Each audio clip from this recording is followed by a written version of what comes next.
bonjour à tous et à toutes, à tous les Robins des Bois du monde entier. Je suis très heureuse de vous retrouver pour ce début d'année 2024. Alors, ce que je pourrais dire pour ce début d'année, mais j'en parlerai peut-être à la fin, c'est attachez vos tuques, comme diraient les Québécois, parce que ça va secouer. C'est normal, la Terre va commencer à se libérer de toutes les vieilles énergies et va se secouer de diverses façons. Et il ne faut pas oublier que aussi les formes pensées qui se promènent le long des grands axes de circulation subtile de la planète Terre peuvent polluer et ça peut créer des lieux de conflit, des lieux de guerre, des lieux de...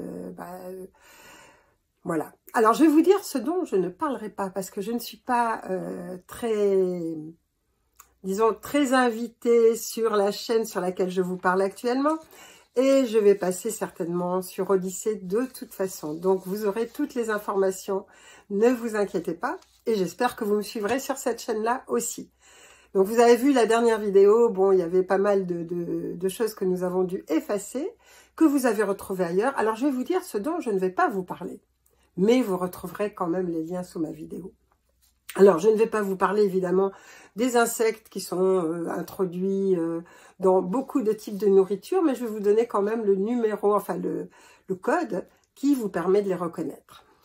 Je ne vais pas vous parler non plus de la réunion qui va commencer à Davos, je pense, demain, le lundi. Et vous allez voir que dans cette réunion, ils vont parler du nouveau virus X. Bon, ça non plus, on ne va pas s'apesantir là-dessus. On va essayer de vous parler de bonnes nouvelles. Je ne vais pas vous dire aussi, je vais surtout vous parler de choses que des personnes font et que chacun peut faire à sa manière, là où il est, comme il est et où il fait, et où il est. Et vous allez voir qu'il y a de très belles choses. On est capable, l'humain est capable de très belles choses.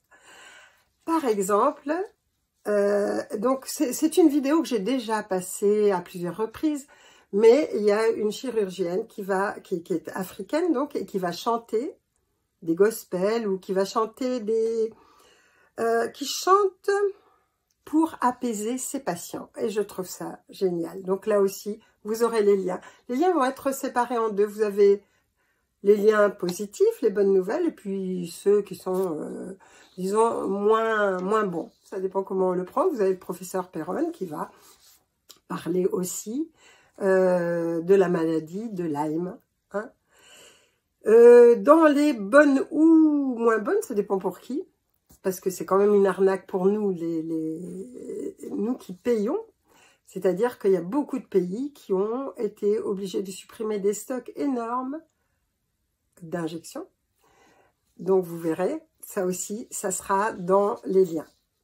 Donc dans les absolues bonnes nouvelles, vous avez aussi une personne, un médecin, qui est en train de, qui vient de sortir un livre où il a marqué, où il a suivi des personnes qui s'étaient guéries spontanément d'un cancer. Et d'un cancer qui était vraiment déclaré comme pratiquement, elles n'étaient pas en phase terminale, mais enfin, c'était déclaré comme très avancé et incurable en tout cas. Et vous allez voir qu'il y a des phénomènes, des cas extraordinaires. Et il leur a demandé comment, à chacun, comment ils avaient pu s'en tirer, comment ils avaient pu tout d'un coup guérir. Et c'est ça qui est intéressant. Et vous allez voir qu'à un moment donné, il y a eu ce qu'on appelle le déclic. C'est comme si vous trouviez la forme pensée ou l'énergie ou la problématique qui est à l'origine de la maladie physique. Et à ce moment-là, la personne guérit. Il y a même un sportif qui a réussi à reconstituer un bassin qui était rongé par le cancer. Et donc, je trouve que ces témoignages sont très bien. Vous allez voir, vous l'aurez aussi dans les liens. Parmi les liens positifs aussi, vous vous souvenez que j'ai parlé aussi de Solofré, chez qui je ferai sans doute une conférence au printemps. Et Solofré, c'est quelqu'un qui a toujours été, qui s'est tourné vers l'autonomie et donc nous offre des idées pour qu'on puisse être autonome, quoi qu'il arrive. Et là aussi, je vais vous donner une autre personne, donc, qui est pendant 7 ans, une femme, qui depuis 7 ans, vit en autonomie, même en construction écologique, Et vous allez voir que c'est très intéressant. Ça veut dire qu'on peut le faire. Et qu'on ne peut pas nous obliger à quoi que ce soit, à suivre, disons, le courant général ou suivre les ordres qui sont donnés, parce qu'on a des capacités pour pouvoir s'en tirer autrement et être autonome. Donc ça, c'est intéressant. Il y a aussi Philippe Bobola qui parle du climat. Alors, ça n'est pas une vidéo qui est nouvelle, ça n'est pas... mais vous allez voir que ce qu'il dit, c'est vraiment intéressant parce que d'abord, parce qu'il est spécialiste aussi, il est capable d'en parler parce qu'il est dans le domaine, et aussi parce que vous allez voir l'arnaque qu'il y a derrière tout ça. Il y a aussi, non, alors à propos des bonnes nouvelles, pardon, il y a aussi cette personne qui, il y a plusieurs années en Inde, donc cet Indien, cet avocat indien qui à un moment donné a trouvé que la plage de Bombay, les plages de Bombay étaient vraiment trop sales. Et il a commencé tout seul à ramasser les déchets qu'il y avait sur la plage. Petit à petit, il y a des gens qui ont fait comme lui, qui l'ont suivi. Et puis de plus en plus, et puis de plus en plus. Et maintenant, on peut dire que la plage est complètement propre. Et c'est magnifique. Ça veut dire que, quoi? Ça veut dire qu'un petit geste qu'on peut faire, une idée qu'on peut avoir, peut entraîner des centaines de personnes derrière nous.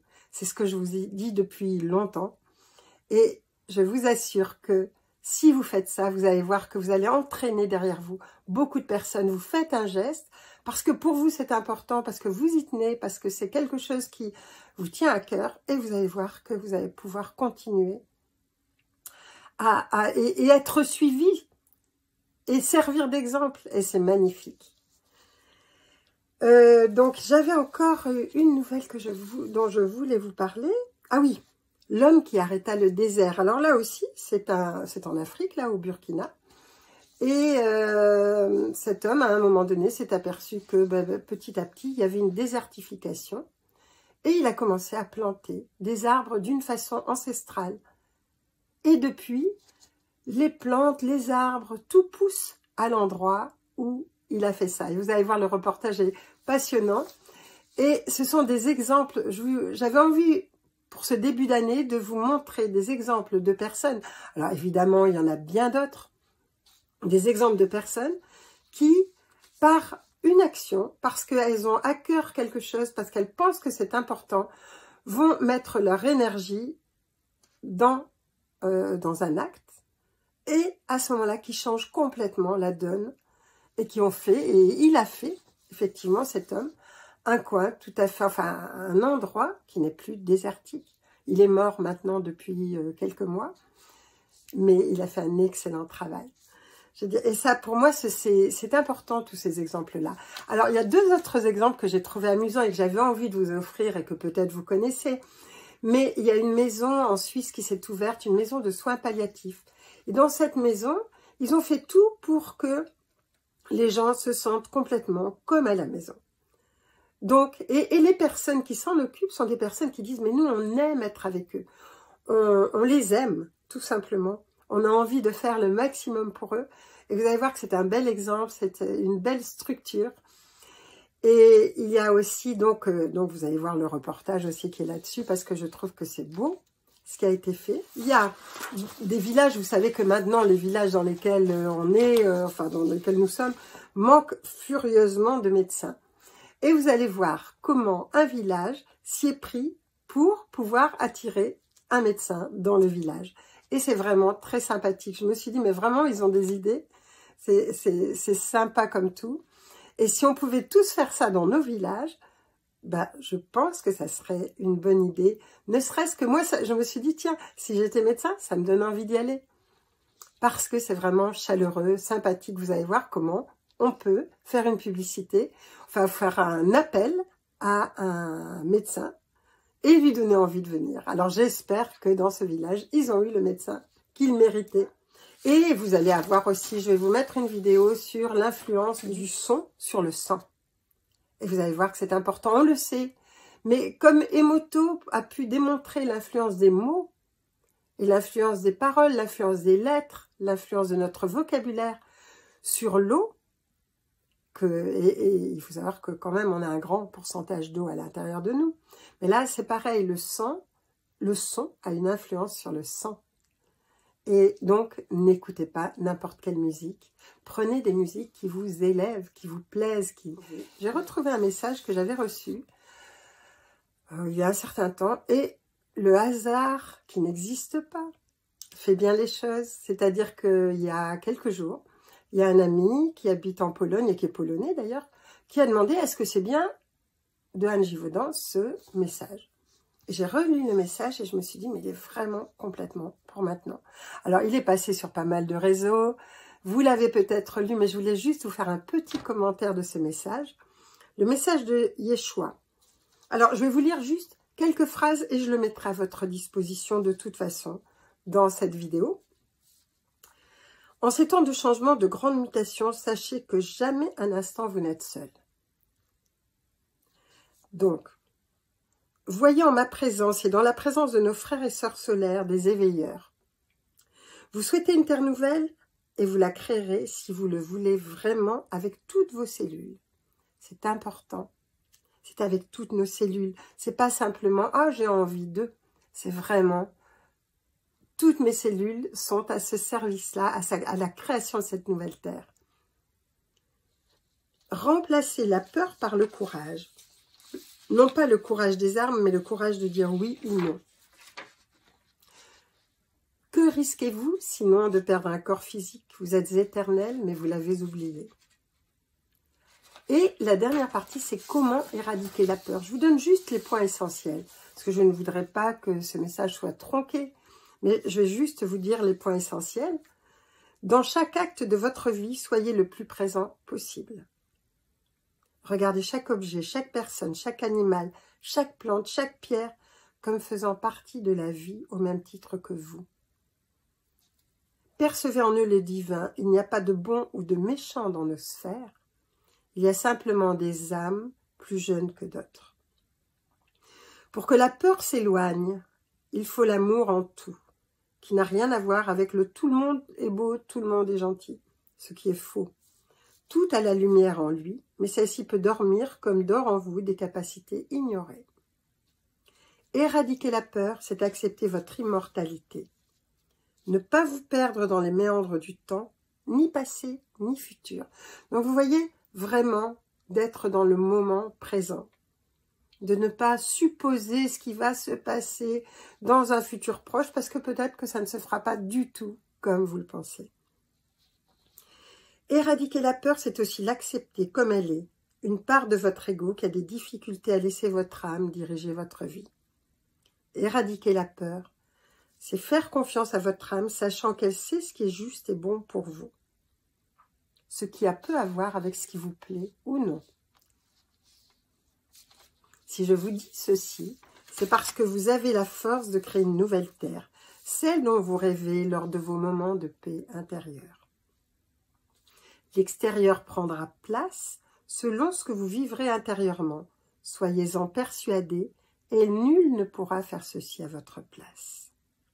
Sur Terre, à l'intérieur de la Terre, sur les autres planètes, nous sommes là, nous agissons à notre manière, mais n'attendez pas de nous les miracles que vous pouvez faire vous-même. C'est là votre initiation suprême, une transformation intérieure qui provoquera un changement radical extérieur. Tout est en place, il ne manque que votre persévérance, votre confiance et votre joie.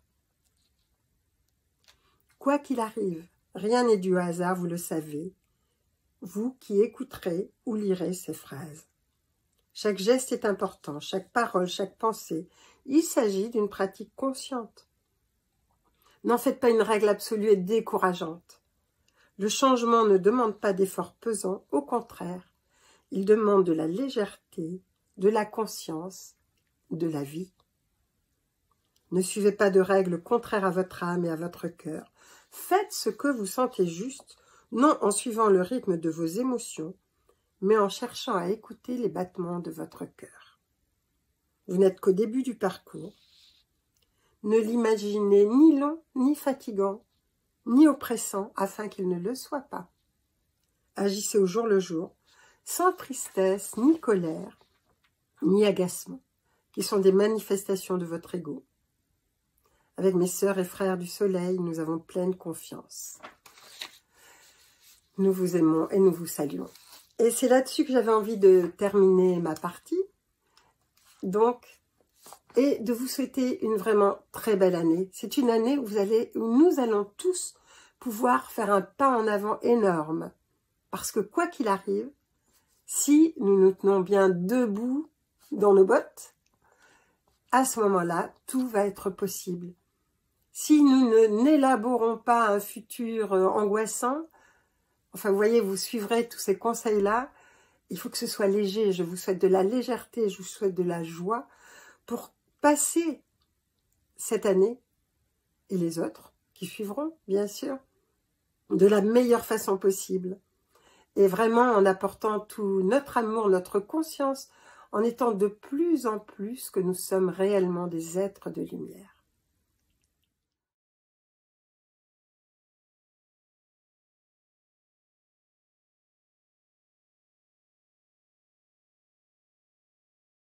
Voilà, alors écoutez, comme promis, voilà l'invité de ce mois-ci.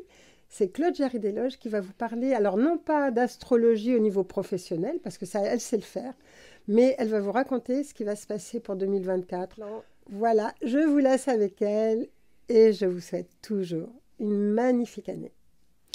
Oui, bonjour à tout le monde. Oui, effectivement, je vous souhaite moi aussi une très bonne année. Alors, sur le plan astrologique, puisque c'est mon domaine, Anne me demande aussi de vous présenter un peu l'ambiance de cette année 2024. Alors, cette ambiance, elle va s'articuler sur à deux niveaux, à deux plans. Si on observe les aspects astrologiques, alors bon, je travaille avec non seulement les planètes de la tradition, mais je travaille aussi avec les messages des astéroïdes et des transneptuniens. Alors ce n'est pas nouveau pour moi parce que je le fais depuis 37 ans.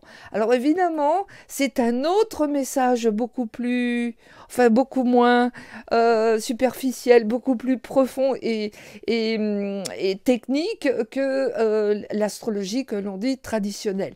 Mais l'avantage, enfin ce qui est intéressant pour vous qui écoutez, c'est de comprendre un petit peu dans quel univers, qu'est-ce qui va nous être proposé pour 2024. Alors si on se tient sur un plan de l'humanité vraiment incarné, etc., sur des mouvements qui peuvent être sociaux, politiques, bon, c'est pas une année, et ça vous avez déjà dû vous en rendre compte, c'est pas une année d'harmonie et de paisibilité.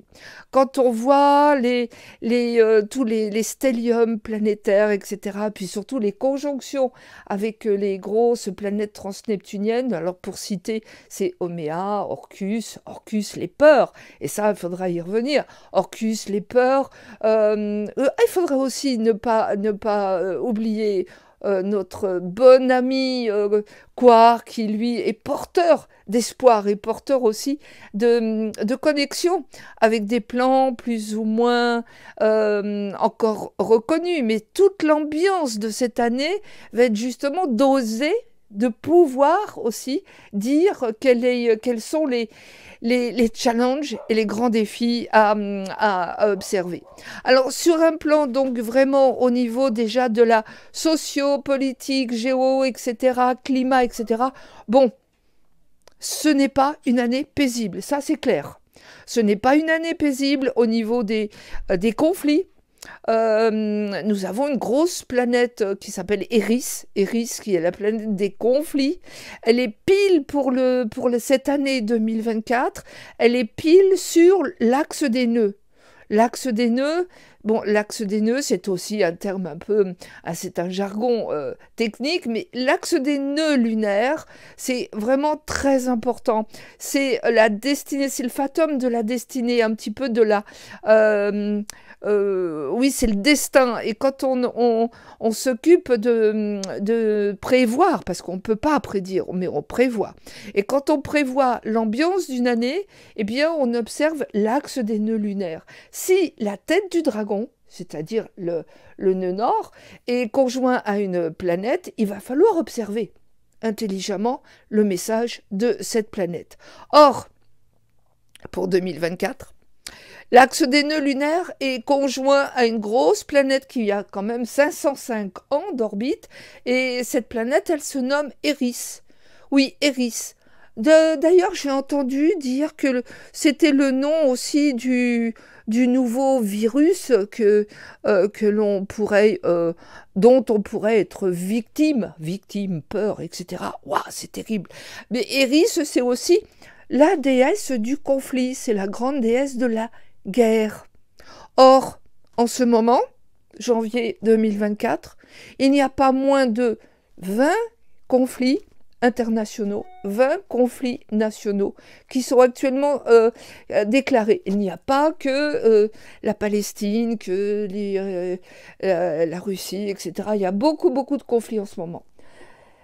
À côté de ces événements qui sont plutôt de l'ordre donc de la politique et des peurs de la politique et des peurs aussi des guerres et des conflits, nous avons un autre visage de l'année 2024 qui est celui de l'espoir et du courage de dire les choses.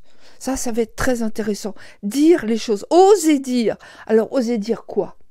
Oser dire justement, et là, vont intervenir tous les messages des planètes transneptuniennes, Oméa, Quar, Orcus et Makemake. Quel drôle de nom, hein, n'est-ce pas? Pour une planète, mais oui, mais ça, on ne détient pas le pouvoir de nommer ou de ne pas nommer les planètes. Ça, il faut se référer à la NASA. Alors, bon, Makemake, oui, je pense que c'est tout de suite un nom qui vous interpelle. Makemake, c'est le cyclone, c'est la dévastation. Oui, c'est tout ce qui va détruire les choses. Sauf, si on est bien aligné, autant d'une façon personnelle que d'une façon collective. Collective, ça serait prétentieux de dire qu'on va pouvoir s'aligner d'une façon collective.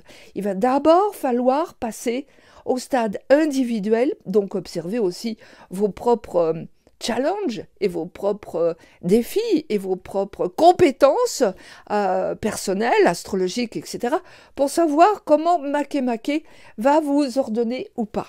Alors, Makemake, le cyclone, etc. Oui, mais un cyclone, c'est peut-être dévastateur, mais un cyclone, il va falloir justement être dans l'œil du cyclone, c'est-à-dire dans notre rectitude, dans notre droiture et dans notre chemin. C'est très important pour ne pas se laisser complètement envahir par les peurs. Et les peurs, c'est aussi une grosse planète, toujours de notre système solaire, Orcus. Orcus qui se trouve en ce moment à 15-16 degrés du signe de la Vierge, et il va y rester longtemps. Orcus, c'est très important à l'observer, parce que c'est les peurs de mourir, les peurs de vivre, les étapes importantes de la vie personnelle, mais là on parle du collectif. Donc on va observer, on observe sur le thème de l'année 2024, Orcus est pile opposé, c'est-à-dire qu'il y a un dialogue entre les planètes, ça s'appelle les aspects dans le dans le jargon astrologique, et Orcus est opposé à un centaure malveillant, Nessus. Nessus, c'est le centaure c'est un centaure guérisseur dans la mesure où on arrive à franchir d'une rive à l'autre. On arrive à franchir des épreuves collectives, bien aussi des épreuves personnelles. Mais on arrive à franchir. Et là, le défi donc de cette année 2024, ça va être de ne pas avoir peur de franchir et de sauter d'une rive à l'autre pour être en connaissance d'un nouveau terrain. Ça va être le défi important de l'année 2024. Un nouveau terrain, voir différemment, observer les choses différemment, ne pas avoir peur de sauter le pas. Dans le thème aussi de cette année 2024, il y a aussi tous les nouveaux messages qui peuvent venir. Et c'est ça aussi important, c'est de sauter le pas, d'une rive, en fin de compte, où on était déjà bien installé dans notre vie, dans notre incarnation, enfin plus ou moins bien installé, mais avec nos certitudes. Et puis là maintenant, il est l'heure, c'est l'heure d'un grand éveil quantique, spirituel, etc.